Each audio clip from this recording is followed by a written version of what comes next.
കൈകാലിലെ തരിപ്പ്, മരവിപ്പ്, കടച്ചിൽ ഒക്കെ രാവിലെ മുതൽ അനുഭവപ്പെടുന്ന ആളുകളുണ്ട്. ഇത്തരം സാഹചര്യങ്ങൾ സാധാരണയായിട്ട് കണ്ടുവരുന്നത് ഡയബറ്റിക് ന്യൂറോപ്പതി ഉണ്ടാകുമ്പോൾ. ഒരുപാട് നാൾ ഡയബറ്റീസ് കാലങ്ങളായി ഡയബറ്റീസ് ഉണ്ടായിരുന്നവർക്ക് നെർവസ് സിസ്റ്റത്തിനെ അത് എഫക്റ്റ് ചെയ്ത് തുടങ്ങുമ്പോഴാണ് മെയിനായിട്ടും ഇത്തരം കാര്യങ്ങൾ കണ്ടുവരുന്നത്. അല്ലാതെ വൈറ്റമിൻ B12 ഡെഫിഷ്യൻസി ഉള്ളവരും നെർവ് റിലേറ്റഡ് ആയിട്ടുള്ള പ്രശ്നങ്ങൾ ഉള്ളവർക്കുമൊക്കെ ഇത്തരം പ്രശ്നങ്ങൾ കണ്ടുവരുന്നുണ്ട്. ഇത്തരം ഡയബറ്റിക് ന്യൂറോപ്പതികൾ നമ്മുടെ ഹോസ്പിറ്റലിലേക്ക് വരുമ്പോൾ നമ്മൾ അതിനെ എങ്ങനെയാണ് പരിഹരിക്കുന്നത്, എന്തൊക്കെയാണ് അവർക്ക് ചെയ്തു കൊടുക്കുന്നത്, പറഞ്ഞു കൊടുക്കുന്നത്, ഗൈഡ് ചെയ്യുന്നത് എന്നൊക്കെയാണ് ഇന്നത്തെ വീഡിയോയിൽ ഞാൻ നിങ്ങളുമായിട്ട് ഡിസ്കസ് ചെയ്യുന്നത്. ഞാൻ doctor Amina, medical officer, Prana natural care centre.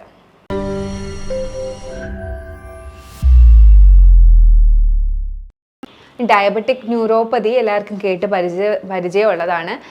Diabetes വന്ന് കാലങ്ങൾ കഴിയുമ്പോഴത്തേക്കും ഡയബറ്റീസുകാർക്ക് ഉണ്ടാകുന്ന, പ്രമേഹ രോഗികൾക്ക് ഉണ്ടാകുന്ന കുറച്ച് പ്രശ്നങ്ങളാണ് diabetic retinopathy, diabetic neuropathy, diabetic nephropathy.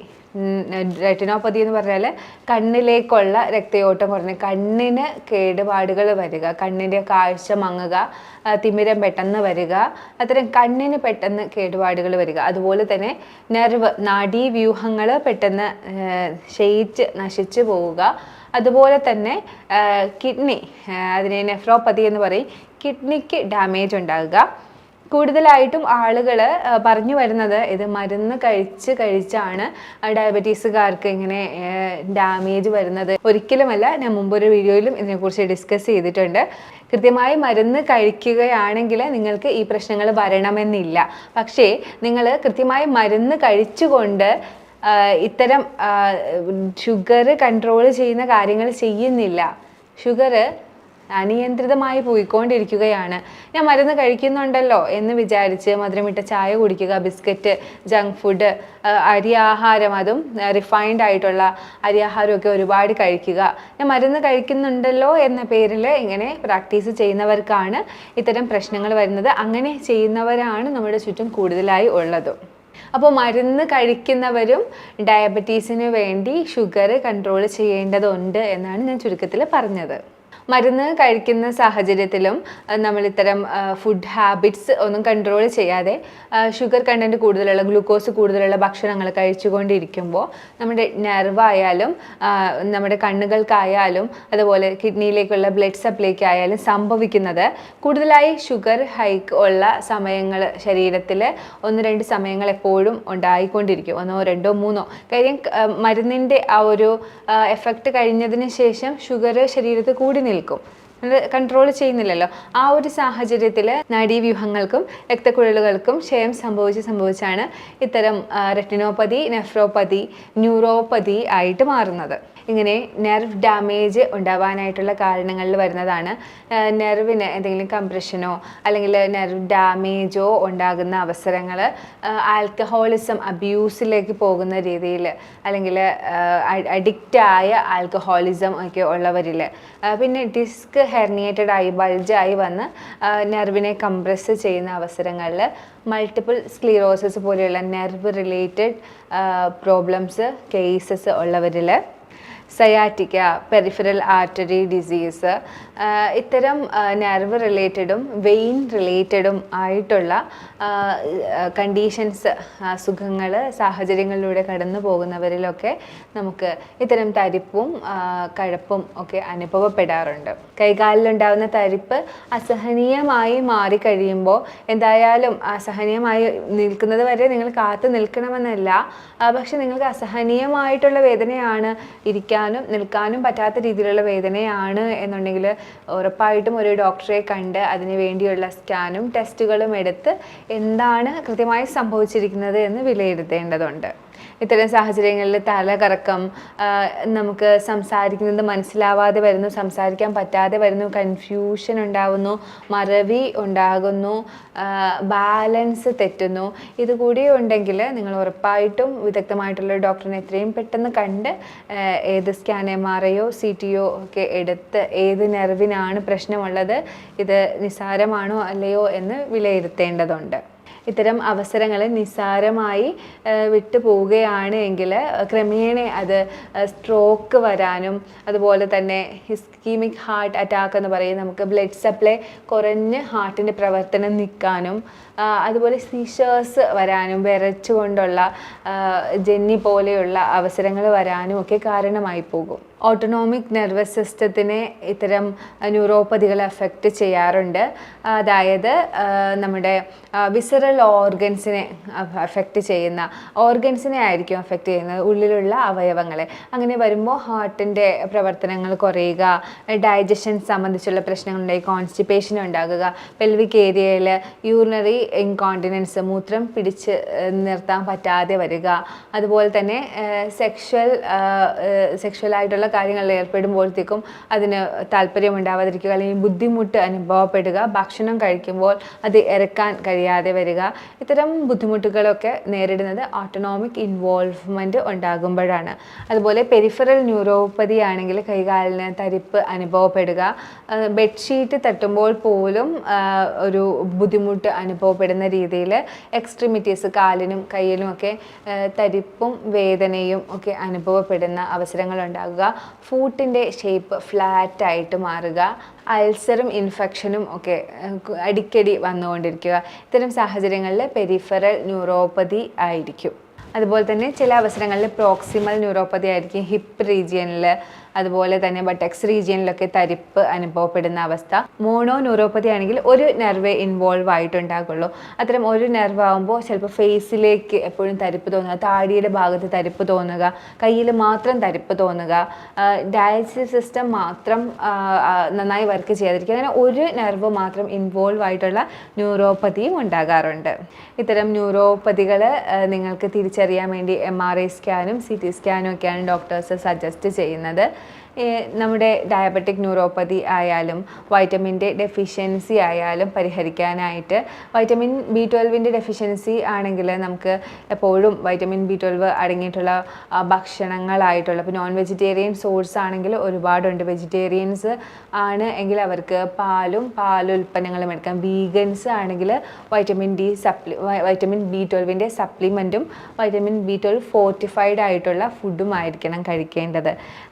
എന്നാൽ നിങ്ങൾക്ക് ഇനിയിപ്പോൾ നെർവ് ഡാമേജ് ഒക്കെ ആണെങ്കിൽ അതിൻ്റേതായ ചികിത്സാ മുറകൾ തന്നെ ഫോളോ ചെയ്യേണ്ടതുണ്ട്. ഇനി ഡയബറ്റിക് ന്യൂറോപ്പതിക്കും ഇത്തരം നെർവ് റിലേറ്റഡ് ആയിട്ടുള്ള പ്രശ്നങ്ങൾക്കും നിങ്ങൾക്ക് ഇൻസ്റ്റൻ്റായി ചെയ്ത് കൊടുക്കാൻ പറ്റുന്ന എക്സസൈസുകളും അല്ലാതെ ദൈനംദിനം ചെയ്യാൻ പറ്റുന്ന യോഗ ആസനകളും ഞാൻ എക്സ്പ്ലെയിൻ ചെയ്യുന്നുണ്ട്. ഡയബറ്റിക് ന്യൂറോപ്പതിയെക്കുറിച്ച് സംസാരിച്ചു കഴിഞ്ഞു. ഡയബറ്റിക് ന്യൂറോപ്പതിക്ക് ചില ആസനകൾ നമുക്ക് സഹായിക്കും. താടാസന, അതുപോലെ തന്നെ പശ്ചിമോത്താനാസന, ജാനുശീർഷാസന, ഇത്തരം ആസനകളെ സ്ട്രെച്ച് ചെയ്യുകയാണ് ചെയ്യുന്നത്. അപ്പോൾ നമ്മുടെ നാഡികൾക്ക് നല്ല സ്ട്രെച്ച് കിട്ടുകയും കൂടുതൽ ബ്ലഡ് സപ്ലൈ എത്തുകയും നാഡികളുടെ പ്രവർത്തനം കൂടുതലായിട്ട് നടക്കുകയും ചെയ്യപ്പോഴും നാഡി റിലേറ്റഡ് ആണ് ഡയബറ്റിക് ന്യൂറോപ്പതി എന്ന് പറയുമ്പോൾ നാഡി റിലേറ്റഡ് ആണ്. അപ്പോൾ അത്തരം കാര്യങ്ങൾക്ക് കൂടുതൽ ക്ഷമനം കിട്ടാനായിട്ടാണ് ഈ ആസനകൾ ചെയ്യുന്നത്.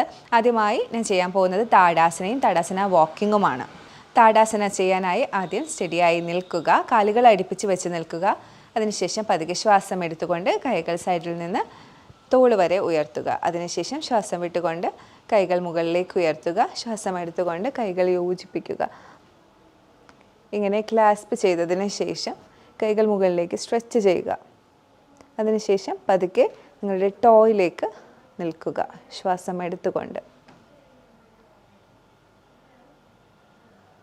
ഇവിടെ നിങ്ങൾ മെയിൻറ്റെയിൻ ചെയ്യുക, ശ്വാസത്തിൽ ശ്രദ്ധിച്ചുകൊണ്ട് പതിയെ റിലീസ് ചെയ്യുക. പതിയെ നിങ്ങളുടെ കൈകൾ സൈഡിൽ നിന്ന് റിലീസ് ചെയ്ത് തോള് വരെ വരിക. ശ്വാസം വിട്ടുകൊണ്ട് കൈകൾ താഴേക്ക് താഴ്ത്തുക. ശ്വാസം എടുത്തുകൊണ്ട് ബോഡിയുടെ അടുത്തേക്ക് കൈകൾ കൊണ്ടുവരിക. ഇങ്ങനെ താടാസന നിങ്ങൾക്കൊരു 5 പ്രാവശ്യം ചെയ്യാവുന്നതാണ്. അടുത്തതായി പറയുന്നത് താടാസന വാക്കിംഗ് ആണ്. താടാസന വാക്കിങ്ങിനായി ആദ്യം മാറ്റിൻ്റെ എൻഡിലേക്ക് വരിക. അതിനുശേഷം താടാസന പൊസിഷനിലേക്ക് വരിക. താടാസന പൊസിഷൻ അറ്റൈൻ ചെയ്ത ശേഷം പതിയെ നടക്കുക.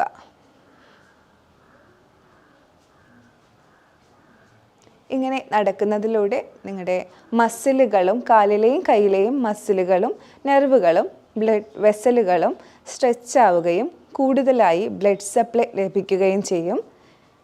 ഇത് ചെയ്യുന്നത് ഡയബറ്റിക് ന്യൂറോപ്പതി അല്ലാതെ ഉണ്ടാകുന്ന തരിപ്പ്, ക്ഷീണം ഇതിനൊക്കെ നിങ്ങൾക്ക് പരിഹാരമുണ്ടാകും. ഇത്തരം വാക്കിംഗ് നിങ്ങൾക്കൊരു 5 തവണ മാറ്റിൽ അങ്ങോട്ടും ഇങ്ങോട്ടും നടക്കാവുന്നതാണ്. പതിയെ നടക്കുന്നത് നിർത്തി ഹീലുകൾ താഴേക്ക് വെച്ച് കൈകൾ വിടിയിച്ച് തോളിൻ്റെ അവിടം വരെ വന്ന് ബോഡിയിലേക്ക് അടുപ്പിക്കുക. ഡയബറ്റിക് ന്യൂറോപ്പതിക്കായി ഇരുന്നു കൊണ്ടുള്ള 2 ആസനങ്ങളാണ് കാണിക്കുന്നത്.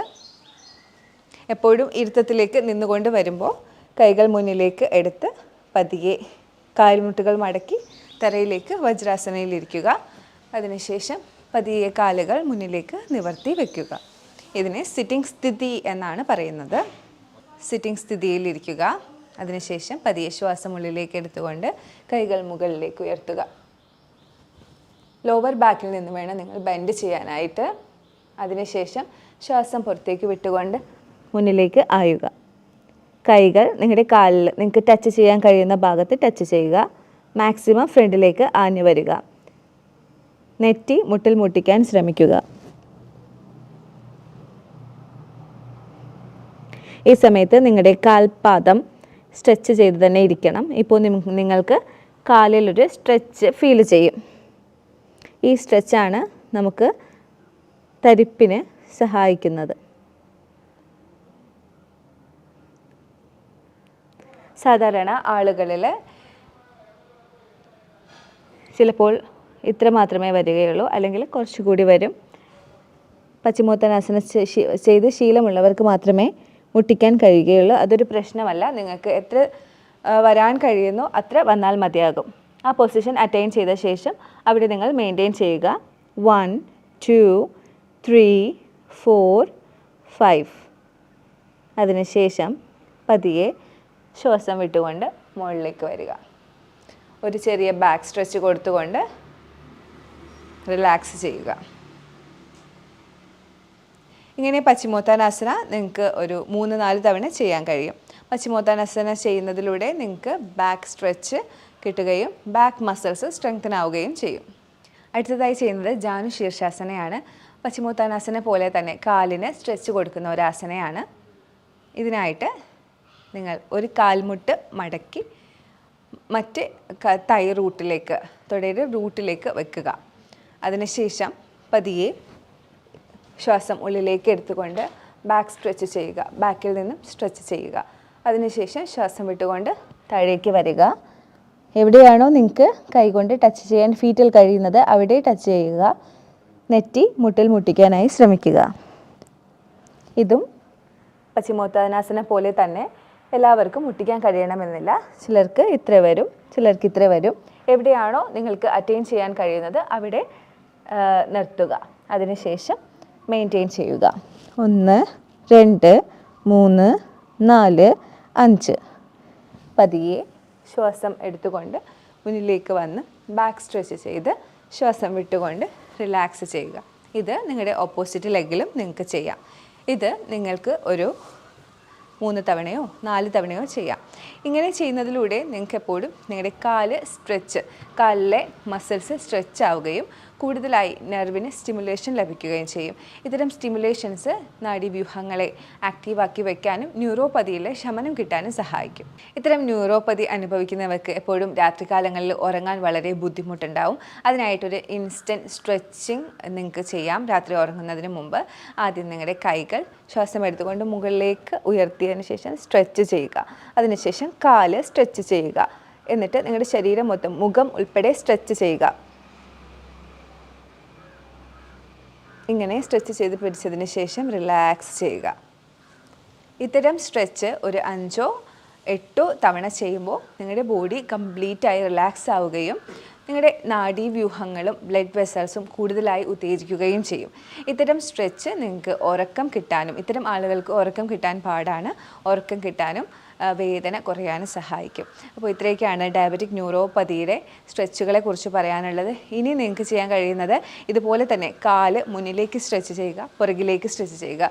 വെറുതെ ഇരിക്കുമ്പോൾ കൂടി പ്രായമുള്ളവർക്കൊക്കെ ഇങ്ങനെ സ്ട്രെച്ച് ചെയ്ത് കൊടുക്കാവുന്നതാണ്. ഡയബറ്റിക് ന്യൂറോപ്പതി കൊണ്ടുണ്ടാകുന്ന നിങ്ങളുടെ വേദനകളും തരിപ്പും ഇത്തരം സ്ട്രെച്ചുകളിലൂടെ നിങ്ങൾക്ക് ഒരു പരിധിവരെ പരിഹരിക്കാൻ കഴിയും. അപ്പോൾ ഞാൻ ഈ പറഞ്ഞ കാര്യങ്ങളൊക്കെ നിങ്ങൾക്ക് ഉപയോഗപ്രദമാകുമെന്ന് വിചാരിക്കുന്നു. ഇതിൽ എന്തെങ്കിലുമൊക്കെ സംശയങ്ങൾ നിങ്ങൾക്ക് ഉണ്ടെങ്കിൽ ഈ കാണുന്ന നമ്പറിലേക്ക് കോൺടാക്റ്റ് ചെയ്യാവുന്നതാണ്. ഇനി ഒരു വീഡിയോയിലേക്ക് കാണുന്നത് വരെ ബൈ.